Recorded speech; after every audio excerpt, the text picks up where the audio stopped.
Hello everyone, welcome back to our channel. In today's video, we are going to understand the famous poem The Soldier written by Rupert Brooke. ये poem world war के time लिखी गई थी और इसमें एक soldier का patriotic feeling और अपने कंट्री के लिए लव को दिखाया गया है। पोएट बताते हैं कि अगर एक सोल्जर फॉरेन लैंड में शहीद हो जाए तो उसका कनेक्शन अपने कंट्री से हमेशा बना रहता है। सो फ्रेंड्स, रूपर्ट ब्रूक का पूरा नाम रूपर्ट जॉनर ब्रूक है।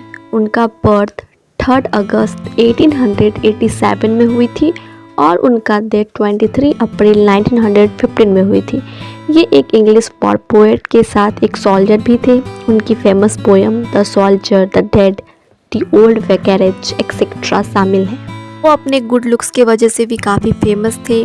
W.B. येट्स ने इन्हें the handsome youngest man in England कहा था। अब पोएम पे आते हैं। If I should die think only this of me. अगर मैं मर जाऊं तो मेरे बारे में सिर्फ एक बात याद रखना, that's there some corners of a foreign land. किसी दूसरे देश की ज़मीन का एक छोटा सा हिस्सा होगा। That is for ever England. वह जगह हमेशा के लिए इंग्लैंड का हिस्सा बन जाएगा। There shall be in that rich earth a richer dust consult. उस जमीन में एक और ज़्यादा कीमती मिट्टी होगी। A dust bomb England bore shaped made aware।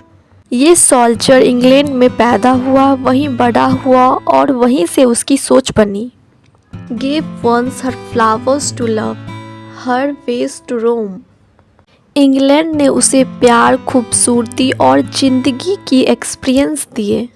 A body of England's breathing English air। उसका बॉडी इंग्लैंड का है और उसने इंग्लैंड की हवा में सांस ली है। Washed by rivers, blessed by sun of home. उसने अपने देश की नदियों और धूप का आनंद लिया है। And think this heart all evil shed away.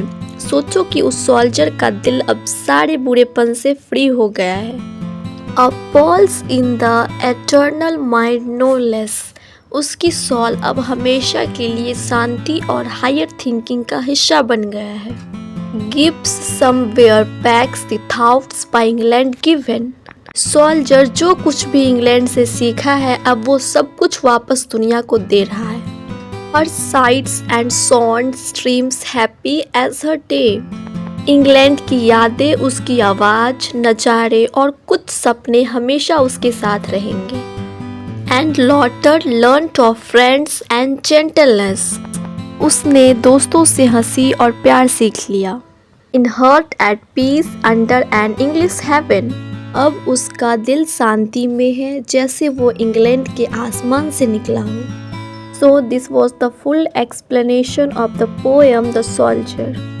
इस पोएम में पोएट दिखाते हैं कि एक सोल्जर अपने देश से इतना प्यार करते हैं कि अगर वह किसी दूसरे देश में मर जाए तो भी वह जगह उसके देश की याद और गर्व का प्रतीक बन जाती है।